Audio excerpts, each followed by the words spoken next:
Hello दोस्तों, स्वागत है आपका अमन एक्सप्लेन्स की एक और ब्रांड न्यू वीडियो में।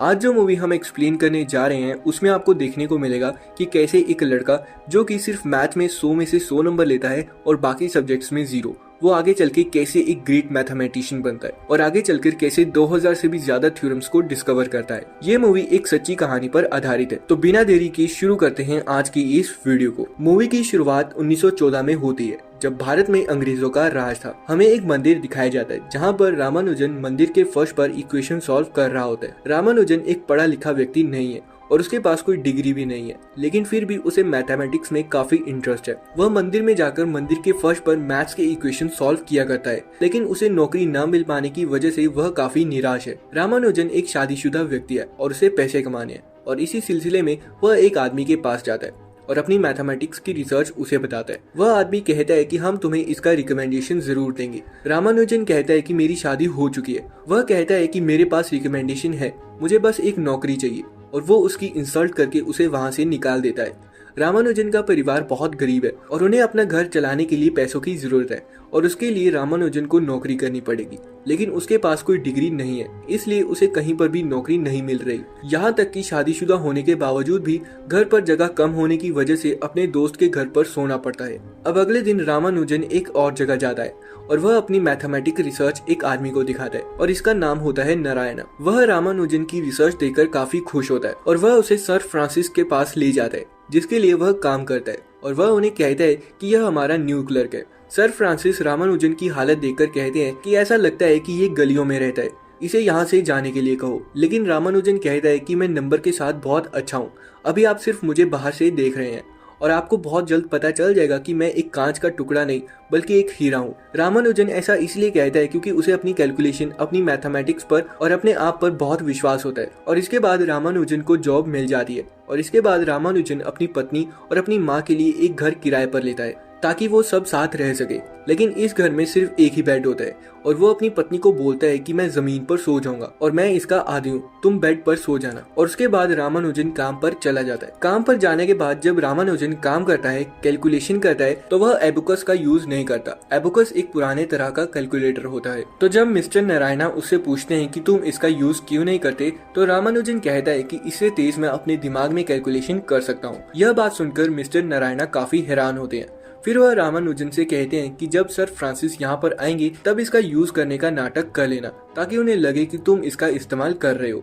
फिर काम करते करते एक दिन ऐसा आता है कि रामानुजन के बॉस सर फ्रांसिस्को को पता चल जाता है कि रामानुजन एक बहुत ही टैलेंटेड लड़का है, और सर फ्रांसिस रामानुजन से कहते हैं कि मैं तुम्हारा काम आउट ऑफ इंडिया किसी से डिस्कस करूंगा। और रामानुजन यह बात अपनी पत्नी और माँ को बताता है और कहता है कि शायद मुझे विदेश जाने का मौका मिले। इस बात से उसकी पत्नी काफी खुश होती है, लेकिन दूसरी तरफ रामानुजन की माँ कहती है कि हम ब्राह्मण हैं और हम समुद्र पार नहीं कर सकते, और इससे रामानुजन को काफी डिसअपॉइंटमेंट होती है। लेकिन रामानुजन के साथ काम करने वाले नारायणा बोलते हैं कि तुम्हें इसे पब्लिश करना चाहिए, और रामानुजन अपने काम की कुछ कॉपीज प्रोफेसर हार्डी को भेजता है, जो कि कैम्ब्रिज यूनिवर्सिटी में एक फेमस मैथमेटिशियन है। और वो रामानुजन का काम देखकर काफी शॉक होते हैं और वो उसके काम में इंटरेस्ट लेते हैं, और प्रोफेसर हार्डी को रामानुजन का काम इतना पसंद आता है कि वह उसे इंग्लैंड बुला लेते हैं। और जब रामानुजन यह बात अपनी पत्नी को बताता है तो उसकी पत्नी कहती है कि हम समुद्र पार नहीं कर सकते। रामानुजन कहता है कि मुझे कोई फर्क नहीं पड़ता। फिर रामानुजन की पत्नी कहती है कि वहाँ जाने के बाद तुम्हें मुझे जल्द से जल्द बुलाना होगा। अब रामानुजन को वहाँ जाने के लिए अपनी चोटी भी कटवानी पड़ती है, जो कि उसकी पत्नी काट देती है। और फिर रामानुजन अपने बाल अपनी माँ को दिखाता है, और तब रामानुजन की माँ काफी दुखी हो जाती है,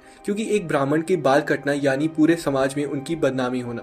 लेकिन फिर भी उसकी माँ उसका साथ देती है। और जब रामानुजन इंग्लैंड जा रहा होता है तब उसकी माँ कहती है कि कोई भी अशुद्ध खाना मत खाना। रामानुजन अपनी माँ और पत्नी से अलविदा लेकर कैम्ब्रिज यूनिवर्सिटी में पहुंच जाता है। प्रोफेसर हार्डी रामानुजन को बुलाने के इस फैसले में कोई भी प्रोफेसर उनके साथ नहीं होता। वह सोचते हैं कि रामानुजन ने झूठ बोला है, क्योंकि जो भी उसने भेजा है उसका उसके पास कोई भी प्रूफ नहीं है। फिर रामानुजन प्रोफेसर हार्डी से मिलता है और हार्डी कहते हैं कि हम कल से काम शुरू करेंगे। फिर अगले दिन रामानुजन प्रोफेसर हार्डी के पास जाता है, लेकिन चप्पल पहनकर, क्योंकि उसे शूज पहनने की आदत नहीं होती। प्रोफेसर हार्डी कहते हैं कि जो भी तुम्हारी थ्योरीज हैं उसके लिए तुम्हें लेक्चर अटेंड करने होंगे, ताकि इस काम को दुनिया तक पहुंचाया जा सके और आसान भाषा में यह सबको समझाया जा सके। रामानुजन को यह लोग बहुत लाइट ले रहे होते हैं। रामानुजन उन्हें कहता है कि जो भी मैंने लेटर में भेजा था वह मेरे काम का बस एक सैंपल था, मेरे पास इससे भी बहुत ज्यादा है जो मैं आपको दिखा सकता हूँ। और उसके बाद रामानुजन अपने बैग में से एक नोटबुक निकालता है जिसमें उसने मैथमेटिक्स के बहुत सारे फॉर्मूले और बहुत सारी थ्योरीज लिखी होती हैं। और जब वह उस नोटबुक में देखते हैं तो वह हैरान हो जाते हैं। और तभी रामानुजन एक और बुक निकालता है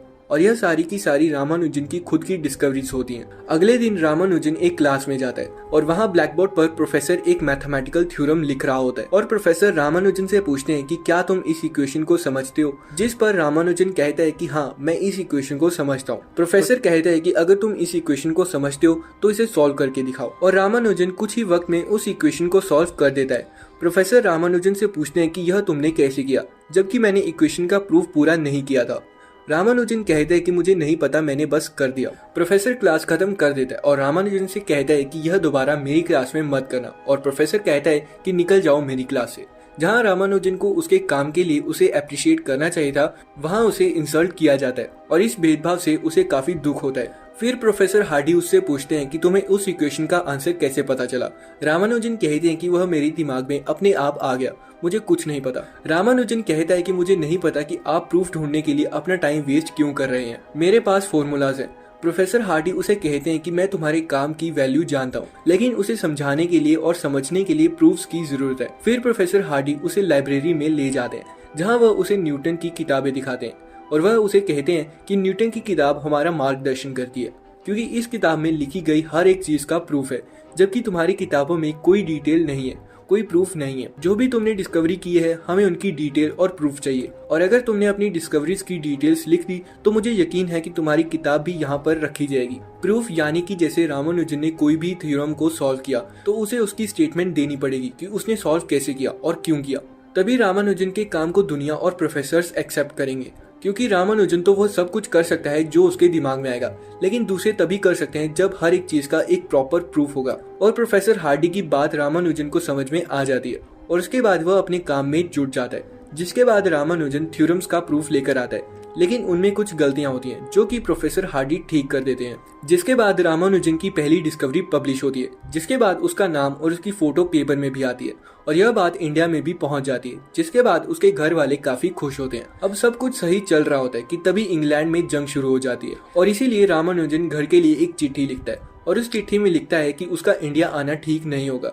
जब यह बात उसकी पत्नी को पता चलती है तब उसकी पत्नी वहां जाने का फैसला लेती है और वहां जाने के लिए वह रामानुजन को एक चिट्ठी लिखती है, लेकिन वह चिट्ठी रामानुजन के पास कभी नहीं पहुंचती क्योंकि उसकी माँ उस चिट्ठी को छुपा देती है क्योंकि उसकी माँ को लगता था कि अगर रामानुजन की पत्नी भी वहां पर चली गई तो रामानुजन कभी भी अपनी माँ के पास नहीं आएगा और इंग्लैंड में रामानुजन के एक भारतीय होने की वजह से उसे लोकल पुलिस द्वारा भी मारा जाता है। लेकिन फिर भी रामानुजन अपने काम को प्राथमिकता देते हुए थ्योरम्स के प्रूफ बनाने में लगा रहता है। धीरे धीरे रामानुजन की तबीयत खराब होना शुरू हो जाती है और जब वह डॉक्टर से अपना चेकअप करवाता है तो डॉक्टर उसे बताता है कि तुम्हें ट्यूबरकुलोसिस है, लेकिन रामानुजन यह बात प्रोफेसर हार्डी को नहीं बताता। साथ ही प्रोफेसर हार्डी ने रॉयल सोसाइटी में रामानुजन के मेंबर बनने के लिए अपील की थी, वह भी रिजेक्ट हो जाती है। रामानुजन चारों तरफ से परेशानियों से घिरा हुआ था, उसका उसकी पत्नी से कोई संपर्क नहीं है और उसे एक गंभीर बीमारी है और इसे रॉयल सोसाइटी में मेंबर बनाने से भी खारिज कर दिया गया। रामानुजन काफी फ्रस्ट्रेट हो जाता है, वह स्टेशन पर जाकर ट्रेन के आगे कूद जाता है लेकिन कंडक्टर उसे देख लेता है और उसे कुचलने से पहले वह ट्रेन रोक लेता है। अब रामानुजन हॉस्पिटल में होता है जहाँ पर प्रोफेसर हार्डी को पता चल जाता है